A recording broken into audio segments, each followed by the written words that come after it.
ආයිබෝවන් යාළුවනි නොතුරු සත්ව ලෝකයේ වෙතින් ගෙනෙන තවත් වීඩියෝකට ඔබ සාදරයෙන් පිළිගන්නවා. අද අපි කතා කරන්න ලෑස්ති වෙන්නේ උතුම් වූ දන්තධාතුන් වහන්සේගේ අතීත කතාව පිළිබඳව.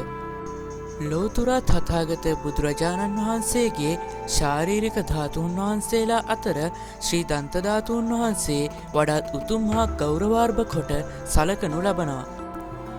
ඊට හේතුව වන්නේ උන්වහන්සේගේ මුවින් දේශිත ශ්‍රී සද්ධර්මයේ පහස දන්තධාතුන් වහන්සේ විසින් 45 මුළුල්ලෙහිම ලබා තිබීමයි. දෙතිස් මහා පුරුෂ ලක්ෂණයන් පිළිබඳව කියවෙන මූලාශ්‍රයන්ට අනුව බුදුරජාණන් වහන්සේගේ ශ්‍රී දන්තධාතුන් වහන්සේ අතිශය ශුභ්‍රවර්ණයෙන් හෙවත් ඉතා සුදු පැහැයෙන් යුක්ත වනවා.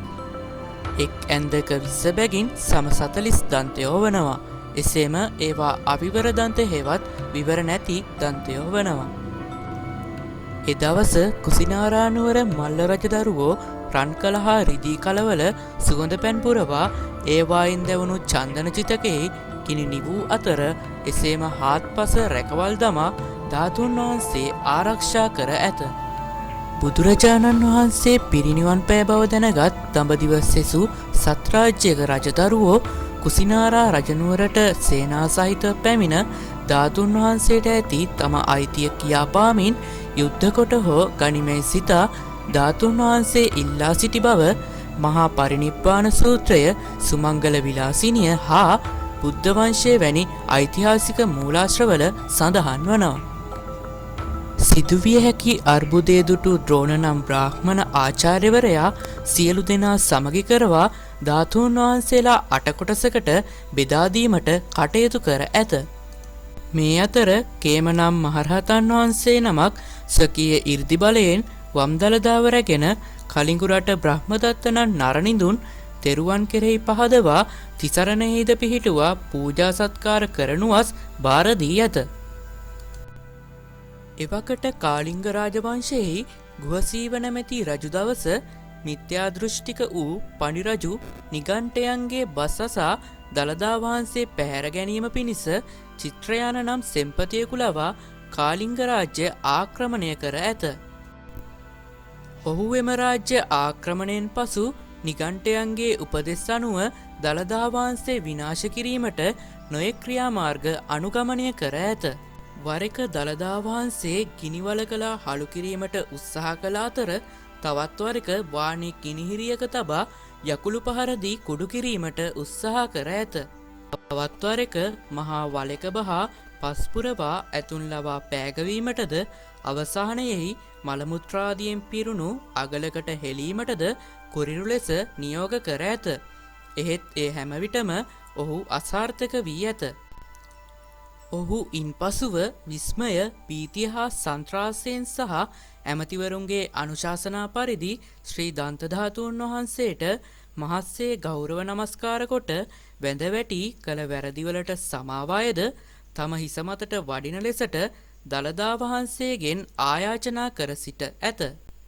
එකල්හි සුදු බුදු රැස් විහිදුවමින් පෙළහර පාමින් රජු හිස මතට වැඩි දළදා වහන්සේ මහත් හරසරින් පිළිගත් රජු විසිතුරු ලෙස ශ්‍රී දළදා මාලිගාවත් තනවා වඩා හිඳුවා පුද සත්කාර කළ බව වංශකතාවල සඳහන් වනවා.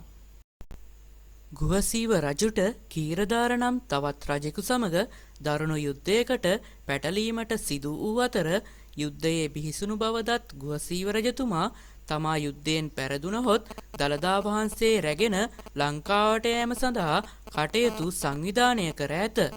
හේමමාලා කුමරිය හා දන්ත කුමරුන් විසින් දළදාව සඟවාගෙන රැගෙන යනු ලැබුවේ එහි ප්‍රතිඵලයක් වශයෙනි.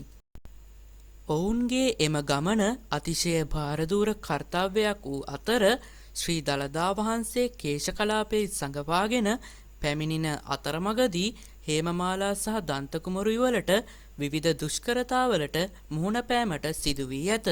එහෙත් ඒවා ජයගෙන විස්මයජනක සිදුවීම් වලට මුහුණ දෙමින් අවසානයේදී ලක්දිවට සම්ප්‍රාප්ත වීමට ඔවුනට හැකියාව ලැබී ඇත. මෙම අඹුසැමි යුවල ලක්දිවට දළදා වැඩම වූයේ කිස්සිරි මෙවාන් රජුගේ රාජයෝධයෙන් 9 වන වර්ෂයෙහි බව මූලාශ්‍රයන් වල සඳහන් වනවා. මෙම දුෂ්කර ගමන අතරතුර මෙම දෙපළ දන්තධාතුන් වහන්සේ සතුරන්ගෙන් බේරා ගැනීමට වැලිතලාවක දන්තධාතුන් වහන්සේ සඟවා සැඟව සිට ඇති අතර ඒ අසලින් ගමන්ගත් නාගරාජයෙක් දන්තධාතුන් වහන්සේ පුදසත්කාර කිරීම සඳහා නාලොවට රැගෙන ගොස් ඇත.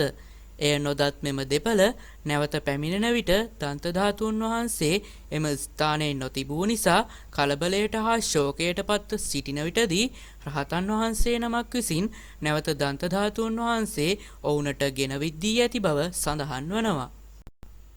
කාලයාගේ ඇවෑමෙන් විවිධ දුර්දශාපන්න අවස්ථාවලින් දළදා වහන්සේ ආරක්ෂා කිරීමට ශ්‍රී ලාංකික නරපතියන්ට සිදුවී ඇති අතර විශේෂයෙන් විදේශීය ආක්‍රමණ හේතුවෙන් සිදුවිය හැකි අනතුරු ගැන සිතීම නිසා දළදා වහන්සේ තැන්පත් කොට තිබූ ස්ථාන වෙනස් කිරීමට සිදු වී ඇත.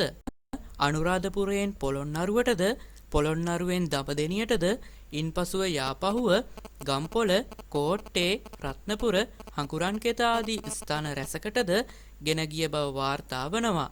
සර්වඥ ධාතුන් වහන්සේ ශ්‍රී ලාංකික බෞද්ධයන් පමණක් නොව සකල ලෝකවාසී බෞද්ධයෝම ජීවමාන බුදුරජාණන් වහන්සේ ලෙස සලකා වන්දාභිවන්දනයෙන් හා නන්විද පූජාවෙන් පුදනවා.